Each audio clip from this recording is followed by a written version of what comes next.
consiguiente, no tiene nada de raro que en la Iglesia primitiva se impusiese esta idea de que el profeta no es un adivino, sino el profeta es ante todo y sobre todo el anunciador del Mesías. Pero esta imagen del profeta también tiene sus fallos. Sus fallos porque si aquí tuviésemos 250 páginas, no encontraríamos más de 5 páginas proféticas referidas al Mesías, que se pudiesen aplicar a Jesús.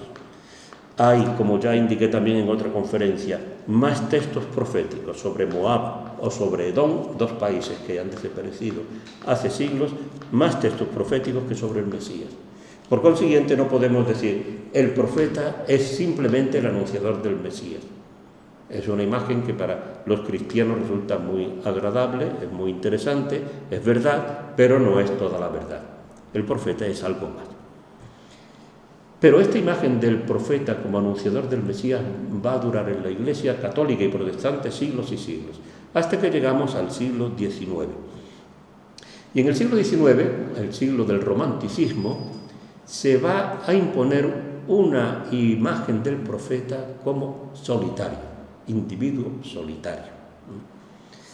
Aquí en Granada, cuando va uno por la acera de los Tristes y ve uno todo ese ambiente tan romántico, etcétera, dice, bueno, sí, aquí en el siglo XIX sería el sitio ideal para suicidarse, o un sitio maravilloso para la soledad, etcétera, ¿no? En el siglo XIX, el individuo solitario se ve también en relación con la teoría darwiniana, digo también del ambiente teológico, etcétera, el avance de la selección, de la progresión de las especies, la evolución de las especies, etcétera. Y entonces todo va hacia un progreso. Pero el que llega, diríamos, a esa meta más alta es un solitario, hablo desde el punto de vista religioso y profético, tal como lo enfocan, ¿no? Entonces, el romanticismo del individuo solitario y la meta de la evolución hacia un personaje grandioso en el siglo XIX se ven en la figura del profeta. Y también encuentran, como es lógico, base en los textos bíblicos. Por ejemplo, Jeremías, en un momento determinado de su vida, cuando está en crisis, le dice a Dios, no me senté a disfrutar con los que se divertían, forzado por tu mano, me senté solitario. Él se refiere al momento de su vocación, cuando era muy joven todavía, y un poco hablando en el lenguaje moderno, en vez de irse con sus amigos a la movida, él se sienta solitario al contacto con Dios. Por consiguiente, el profeta es un solitario. Elías en el Monte Carmelo está completamente rodeado de gente. Está el rey, están 450 sacerdotes de Baal, está el pueblo, y sin embargo, él se siente completamente solo. Y poco después, hablando con Dios, le dice precisamente eso, solo quedo yo y me buscan para matarme. Es un solitario. Isaías, en un momento de crisis tremenda, cuando Jerusalén ha estado a punto de caer en manos de los asirios, se ha salvado por los pelos, absolutamente por los pelos. Y entonces la gente sube a las azoteas contentísimas a ver cómo se aleja el ejército asirio. E Isaías, en vez de unirse a toda la gente, lo que dice es que lo dejen llorar solitario, porque todo eso ha sido una cobardía tremenda, que no ha sido un acto de valor, que no lo han conseguido por su propio esfuerzo, sino que todo ha sido una auténtica traición a Dios y al pueblo. Y entonces él dice, no vengáis a consolarme, dejadme solo. Por lo siguiente, hay muchos datos en la figura de los profetas que lo presentan como un solitario. Y por otra parte, hay algo indiscutible, y es que los profetas proponen una serie de valores, de ideas, a propósito de Dios, a propósito de la moral, etcétera, que son de una altura enorme y que se salen de lo habitual. Y por consiguiente, muchos dicen, es en la soledad donde el profeta, en contacto con Dios, llega a una idea de Dios completamente superior a la idea de un Dios moral, de un Dios ético, que no quiere culto, que no quiere ceremonias, no quiere sacrificios de vacas, de bueyes, etcétera, sino lo que quiere es la justicia, la preocupación por los débiles, etcétera. Y esta es la imagen que se propone del profeta. un solitario. Esta imagen sobre todo es mucho en ambiente protestante, en el siglo XIX. Pero esta imagen, el que la va a poner en crisis va a ser otro protestante del siglo XX, Gerhard von Rad, famosísimo autor, que él dice, no, mire, esto es una interpretación romántica del siglo XIX que no corresponde a la realidad. No se puede decir que el profeta sea un individuo que solo en la soledad con Dios descubre todos los valores. No. El profeta tiene un influjo enorme de las tradiciones del norte y del sur, según se mueve en Israel o en Judá, tiene un influjo enorme del culto, tiene un influjo enorme de la sabiduría popular, porque sus padres desde pequeñito le están inculcando una serie de valores, que no se puede robar, que no se puede matar, etc. Eso no lo descubre el profeta en la soledad con Dios. Eso se lo dicen desde niño. Entonces, no se puede considerar al profeta un individuo aislado de la sociedad. Sin duda, Dios se le comunica y Dios le revela cosas importantísimas, pero tiene un sustrato, una base totalmente social.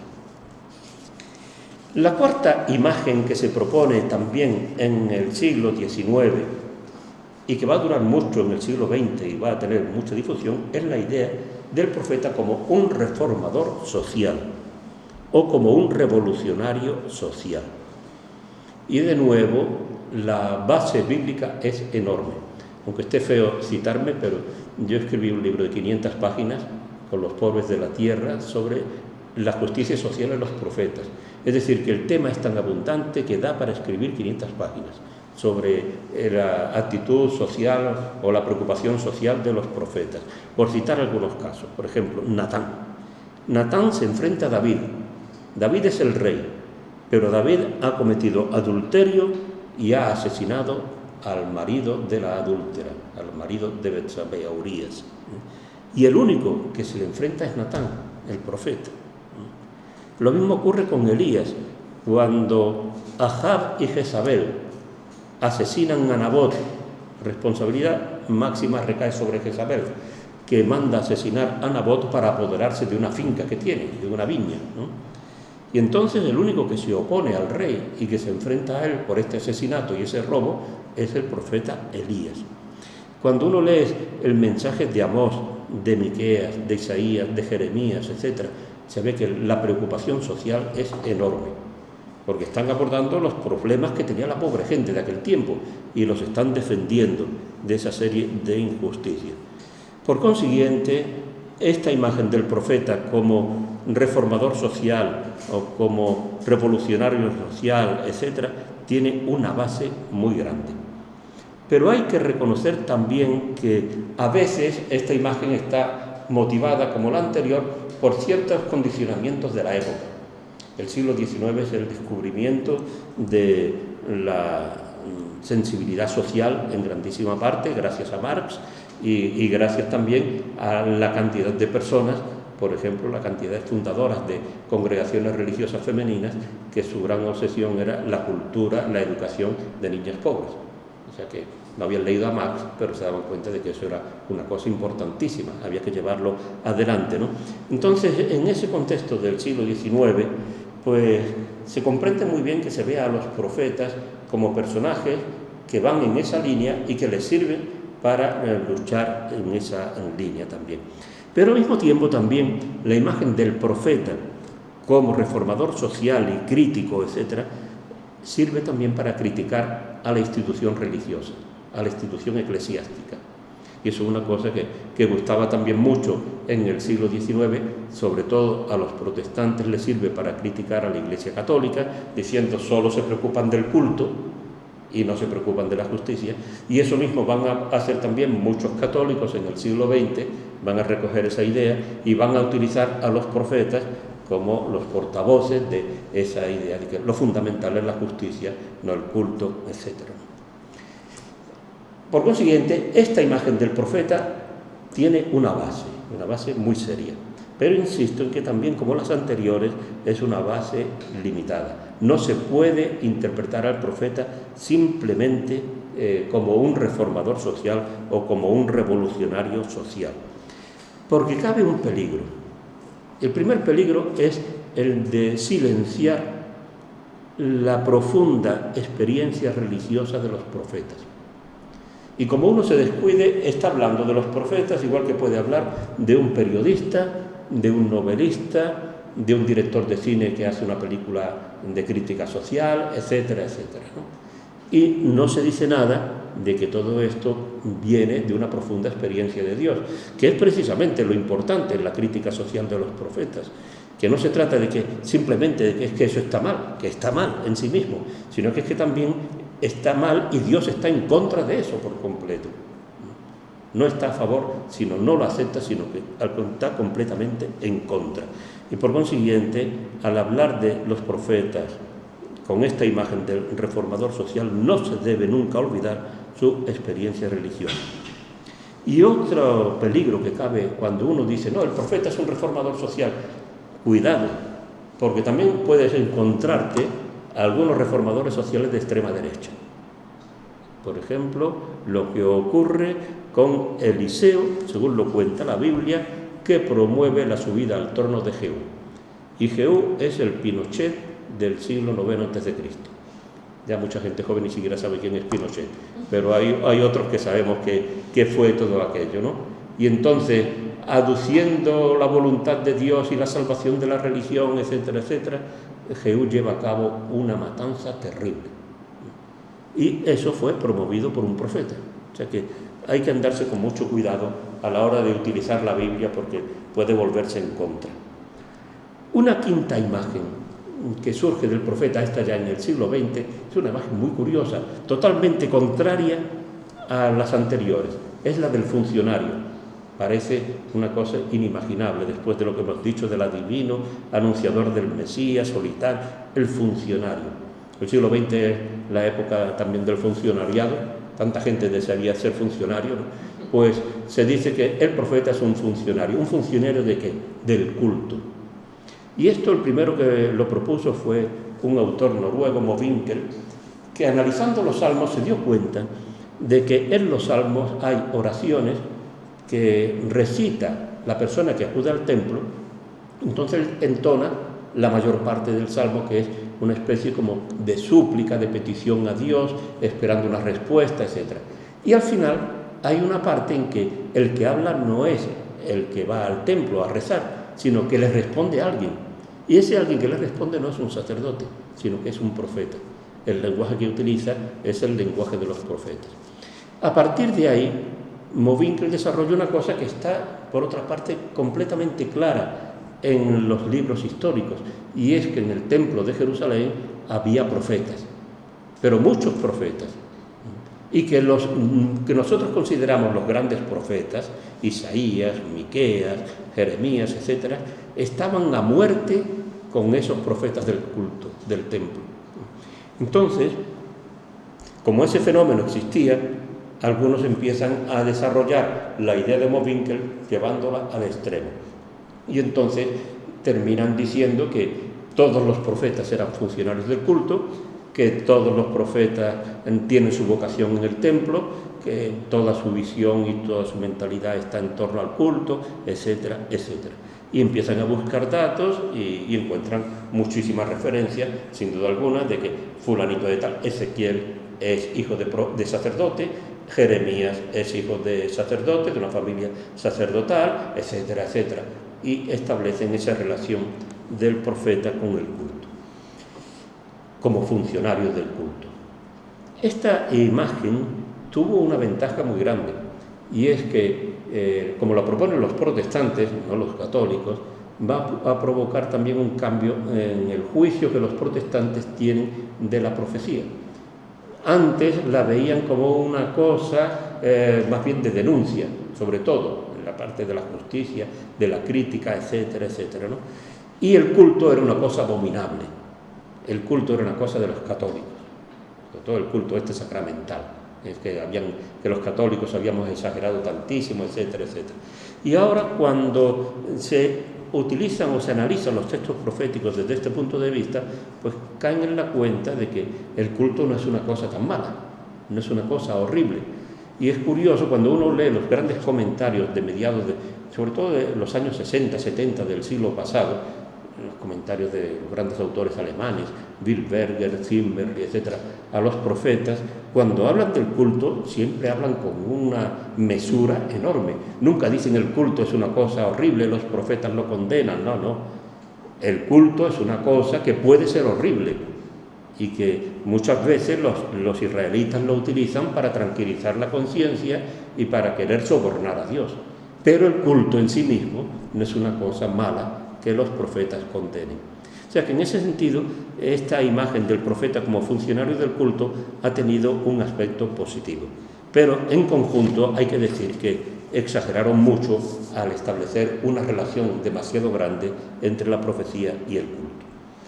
Bien, entonces hemos visto distintas imágenes que se han ido proponiendo a lo largo de la historia. Ninguna de ellas es absoluta, ninguna de ellas basta. Tampoco se trata de unirlas todas y decir es un adivino que anuncia el Mesías y es un solitario. No se trata de hacer un mejunje de todas estas imágenes.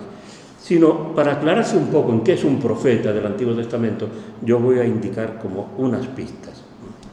Y la primera de ellas es que el profeta es un hombre inspirado. Él se considera el portavoz de Dios. Él habla en nombre de Dios. Y en esto se diferencia del historiador. El historiador acude a archivos, y en los libros de los reyes lo dicen continuamente. El que quiera datos, que vaya a los archivos de los reyes de Judá y de Israel, igual que he ido yo. Pues no, el profeta no acude a archivos para saber lo que tiene que decir. Tampoco acude a la experiencia humana de los sabios, como veremos mañana al hablar de los sabios.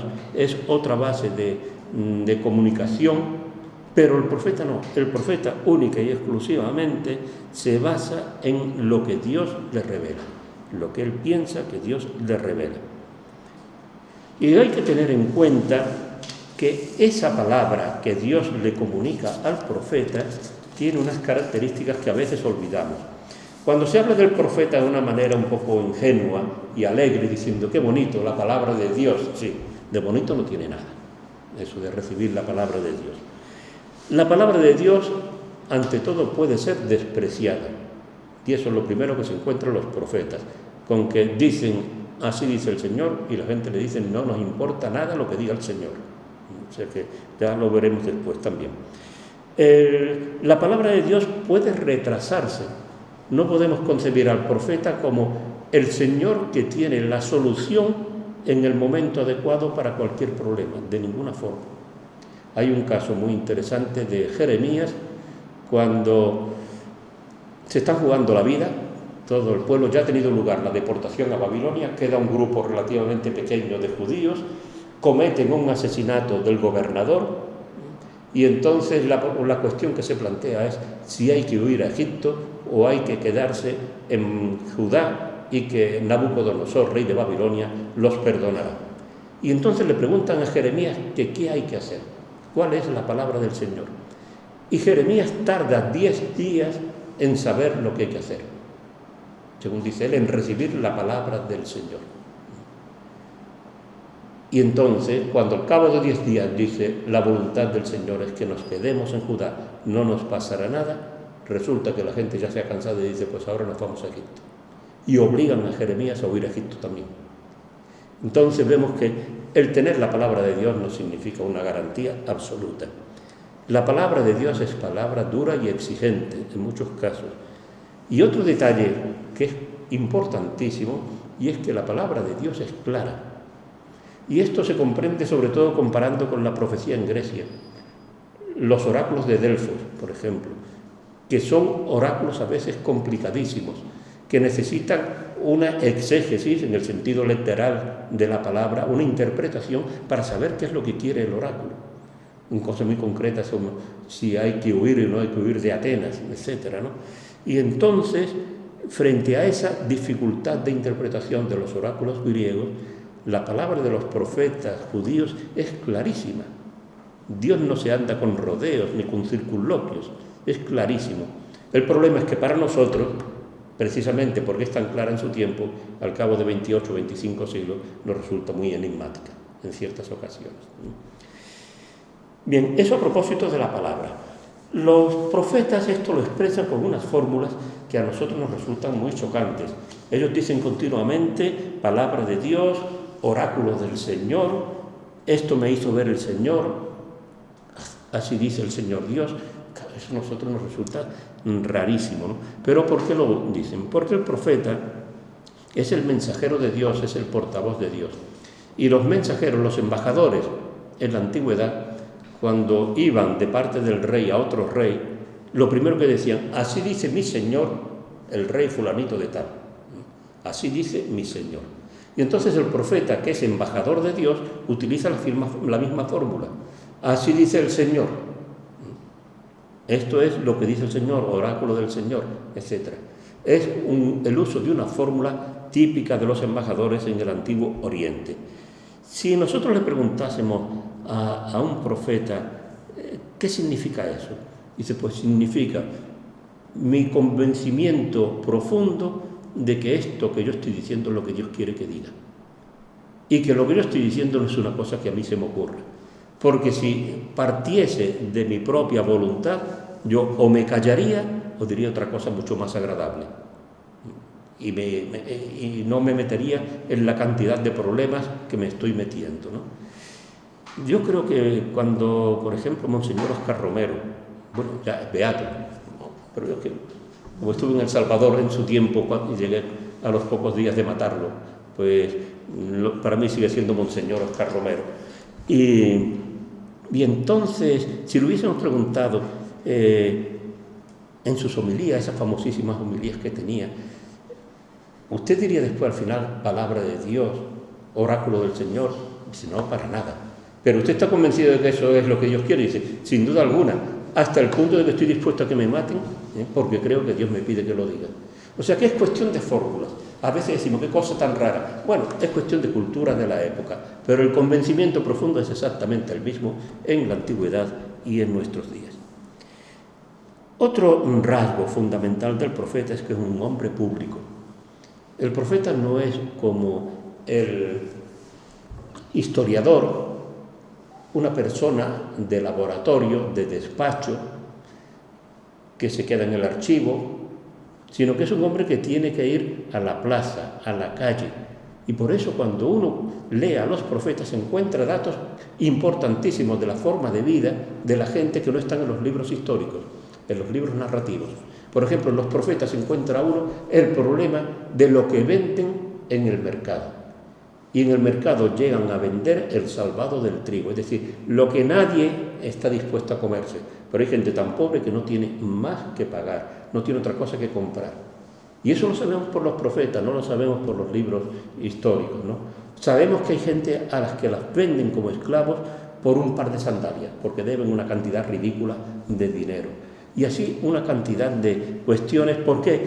Porque el profeta vive la vida de la gente, pero también de la corte, y por eso sabe las tramas de los políticos.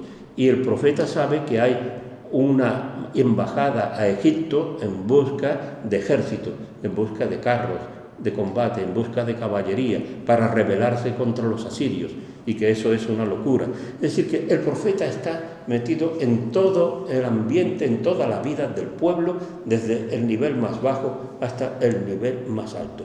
Es un hombre público. Naturalmente, cuando digo el profeta, me refiero a los grandes profetas, ¿no? Isaías, Jeremías, Ezequiel, etcétera, ¿no? Porque habría otros profetas que no podían llegar a ese nivel. Estos grandes profetas es los que se llama profecía central, los que actúan en el centro de la sociedad.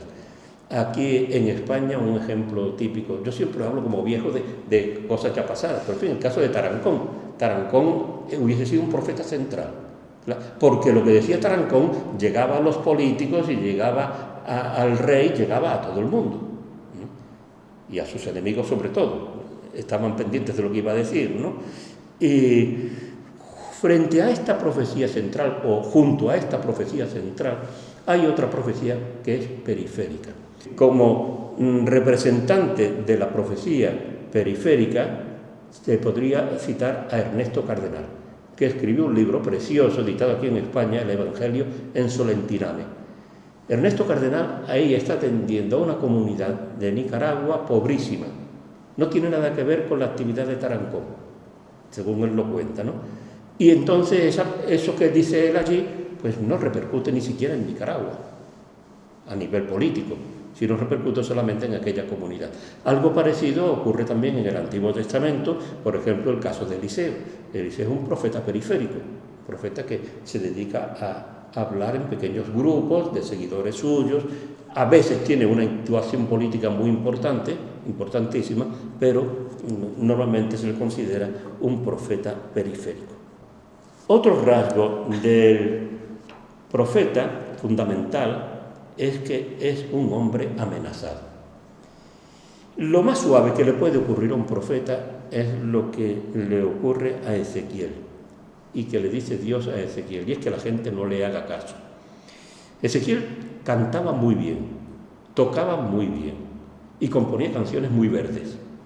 Entonces eran ingredientes esenciales para que la gente que estaba en el destierro, aburrida, perdida, sin nada que hacer, que cantaba Ezequiel, allí se iban todos a escuchar a Ezequiel.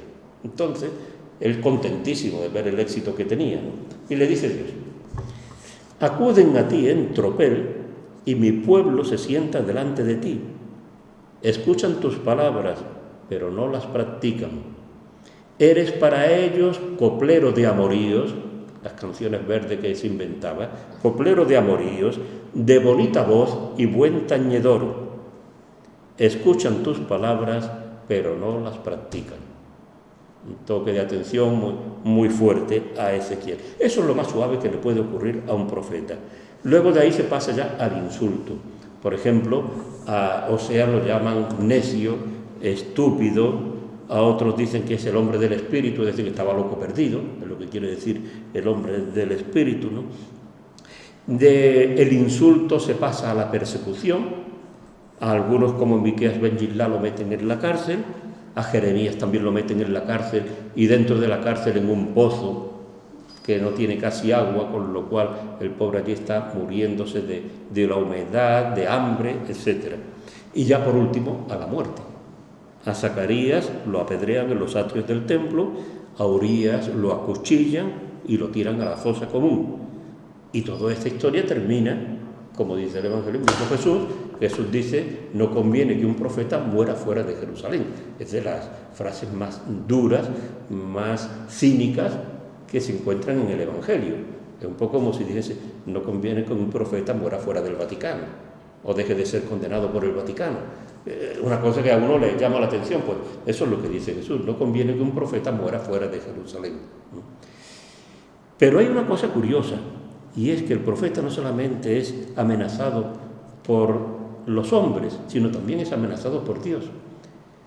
Y de esto hay ejemplos muy curiosos.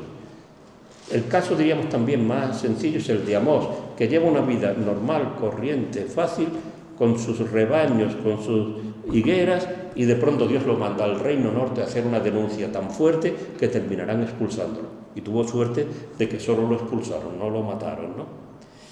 Pero otras veces Dios se muestra tremendamente duro con el profeta, es casi cruel. Hay dos ejemplos muy interesantes. El primero es de Samuel, tal como lo cuenta la Biblia, que me da lo mismo si es verdad o no es verdad.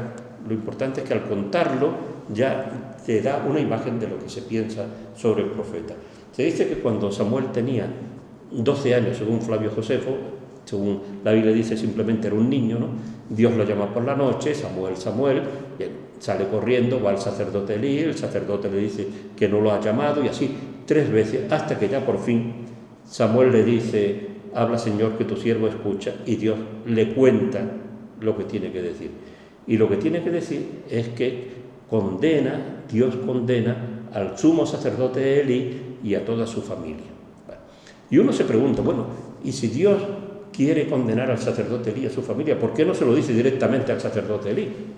¿Por qué se lo dice al niño, el pobrecito? ¿Qué ocurre? Que por la mañana, cuando se levanta Samuel, dice expresamente el texto, que tenía miedo a decirle a Elí nada de lo que le había dicho el Señor, y se cayó la boca. Y fue Elí el que tuvo que forzarle y decirle: dime qué te ha dicho el Señor, no me lo ocultes. Y entonces se lo cuenta. Pero ahí queda muy claro que lo que hace Dios con el niño es una crueldad tremenda. Hoy día, desde luego, no se toleraría, condenaríamos a Dios en cualquier tribunal de derechos humanos infantiles. En el caso de Ezequiel, exactamente igual. Los judíos se parecen mucho a los gitanos en la expresión externa del duelo. Cuando muere un ser querido, la esposa, un hijo, etc., tienen que organizar un llanto terrible y hacer muestras de duelo y echarse polvo por la cabeza, rasgarse las vestiduras, etcétera, etcétera. Y sin embargo, Dios le dice a Ezequiel que va a morir su mujer, que cuando muera su mujer, que no puede hacer absolutamente nada, ningún gesto de duelo. Es un escándalo absoluto. ¿Y por qué? Porque tiene que servir de símbolo a los judíos de lo que va a ocurrir cuando caiga Jerusalén. Jerusalén es como la niña de los ojos, como la esposa querida, ¿no? Y entonces cuando Jerusalén sea destruida, no van a poder hacer duelo porque tendrán que ir al destierro.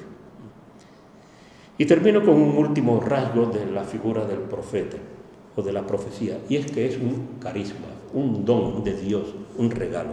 Y entonces los regalos se hacen a quien quieren y como quieren y sin motivo aparente ninguno. Y entonces la profecía rompe todas las barreras. Rompe la barrera del género, porque hay profetas y profetisas, igual que en todo el Antiguo Oriente. En los pueblos semitas generalmente no hay sacerdotisas. Hay sacerdotes, pero no hay sacerdotisas. Y sin embargo, sí hay profetisas. La profecía rompe esa barrera. Tenemos, por ejemplo, los casos de Débora y de Hulda, ¿no? Rompe la barrera de la cultura. No hacen falta estudios especiales para ser profeta. Un sacerdote tiene que estudiar un montón de las prácticas rituales, de cómo tienen que ofrecer los sacrificios, etc. El profeta no tiene que estudiar nada. Puede ser un campesino inculto o puede ser una persona de mucha cultura. Rompe la barrera de las clases sociales, porque puede ser gente muy pobre y puede ser gente muy rica, no hay obstáculo ninguno. Y finalmente rompe la barrera religiosa porque no hay que ser sacerdote. La tribu de Leví significaba un mundo aparte, parecía como que lo religioso se concentra en la tribu de Leví. Y sin embargo, ese aspecto religioso no es esencial para ser profeta. Bueno, con estos rasgos creo que ya tienen una idea un poco más completa de lo que es un profeta, de lo que son los libros proféticos, y ahora queda la tarea nada fácil de leerlos.